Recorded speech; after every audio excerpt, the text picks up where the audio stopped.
This wasn't just a TV appearance, this was a carefully staged comeback that started falling apart in real time, and the more the cameras tried to protect it, the more something underneath kept breaking through. She has an entire brand, guys, about cooking items. They even call it artisanal kitchen items. And you watched her on this show, and I am absolutely 100% positive Meghan Markle does not cook at home. She does not. Nor does she know anything about hosting.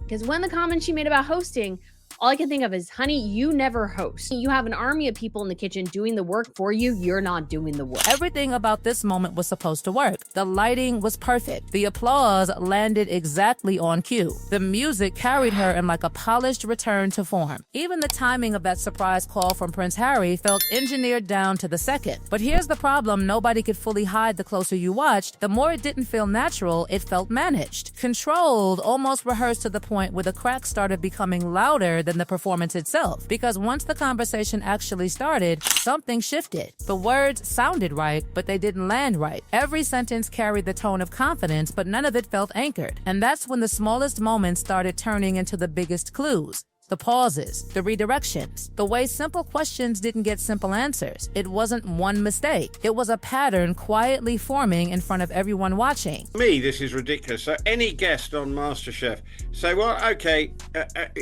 any MasterChef, their other half, and say, well, I just think, could my other half just ring in and say hi to me while I'm a guest on this program? That is just so naff. But let's be honest, we know why she did it.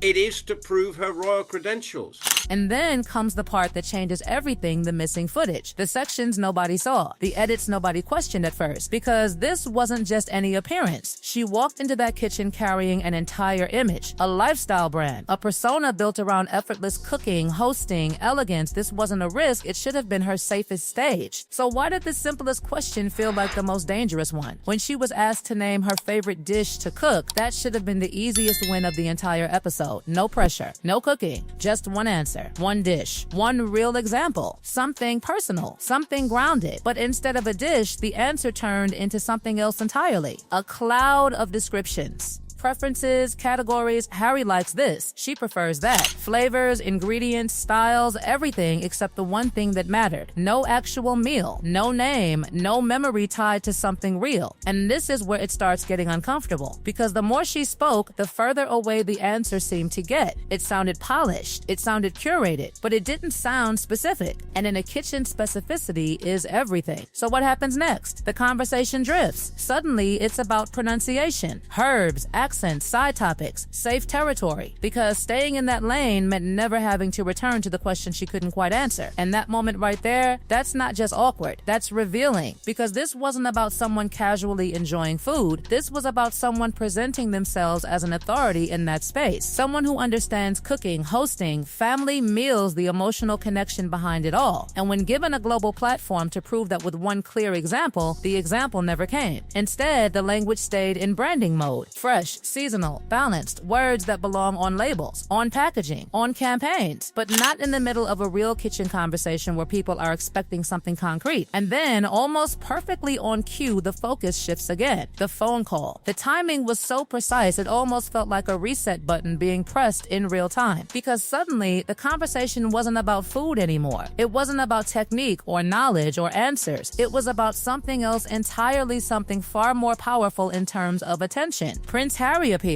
And just like that, everything changes. The contestants react, the energy lifts, the narrative redirects, and the question nobody asks out loud becomes impossible to ignore. Was this spontaneous, or was this the moment designed to pull the entire story back into safer territory? Because here's what's strange. On a professional set, nothing happens by accident. Phones don't just ring into active filming sequences. Camera angles are prepared. Audio is controlled. Timing is coordinated. So when a moment like that lands perfectly in the middle of filming, it doesn't feel random. It feels placed. And more importantly, it solves a problem. Because right before that call, something wasn't working. The authority wasn't landing. The answers weren't holding. The image was starting to feel thinner than expected. But the second Prince Harry appears, the conversation shifts away from all of that. Now it's about royalty. Now it's about status. Now it's about a connection that instantly recenters the narrative. And that creates a contradiction that runs through everything. Because on one side, there's the attempt to stand independently as a lifestyle figure, as a brand, as a presence in the food space. But on the other side, the biggest moment of the episode depends entirely on that royal connection stepping in at the perfect time. And once you see that, you start noticing everything else differently. The way the judges speak, the way the contestants respond, the way every moment seems to circle back, not to the food, but to her. Even when the professionals step in with real technical insight, the contrast becomes sharper, because now you're watching two completely different types of authority in the same room, one built on knowledge, the other built on presentation. And then the pattern doesn't just continue, it escalates. Because once you've seen the gaps in the answers and the perfectly timed reset with Prince Harry, the rest of the episode starts feeling less like a cooking competition and more like something carefully redirected over and over again whenever things get too close to something real. The judges begin speaking more, not louder, not aggressively, just more clearly, more precisely. They talk about technique, about balance, about what actually works on a plate and what doesn't. And in those moments, the contrast becomes impossible to ignore, because while the professionals are breaking down real food decisions, the responses coming from the center stay in that same safe zone, beautiful, interesting,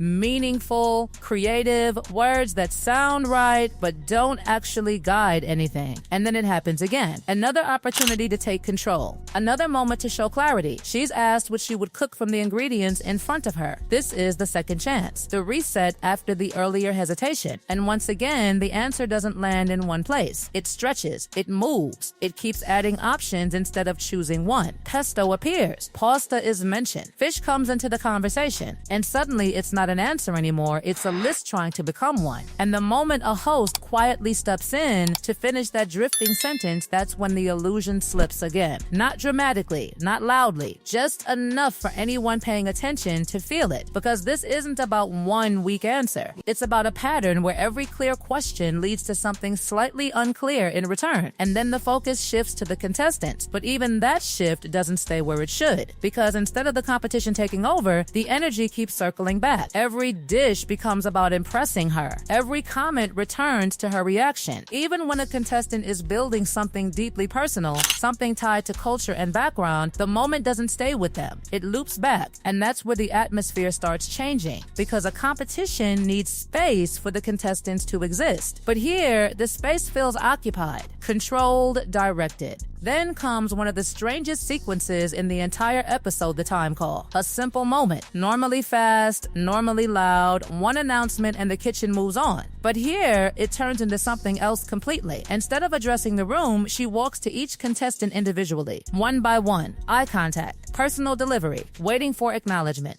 repeating the same message over and over again while the clock keeps moving. And on the surface, it's presented as charming, soft, different, but underneath that, something else is happening, because every second spent on that interaction is a second taken away from people racing against time. And every interruption turns a high-pressure moment into another performance centered on her presence. And the pattern repeats again. Ordinary moments becoming extended sequences, simple actions becoming personalized scenes, everything stretching just enough to keep the focus exactly where it's been the entire time. Then the banana bread arrives. This should have been easy, warm, natural, a callback to something familiar, a moment that fits perfectly into the narrative being built. But instead, there's a flicker of reaction that doesn't quite match the energy around it. It's subtle, quick, almost gone before you fully register it, but it's there. And because everything else feels so controlled, that one uncontrolled second becomes louder than anything scripted. And this is where the bigger question starts forming. If this is the final edit, the version chosen after reviewing everything, then what didn't make it in? Because editing can hide hesitation. It can smooth over pauses. It can replace reactions. It can rebuild entire conversations. And yet, even with all of that, the final version still shows moments that feel unfinished, uncertain, slightly off, which means the original footage had to be even more revealing. And once that thought settles in, every cut feels different. Every transition feels intentional. Every missing beat feels like something that was removed for a reason.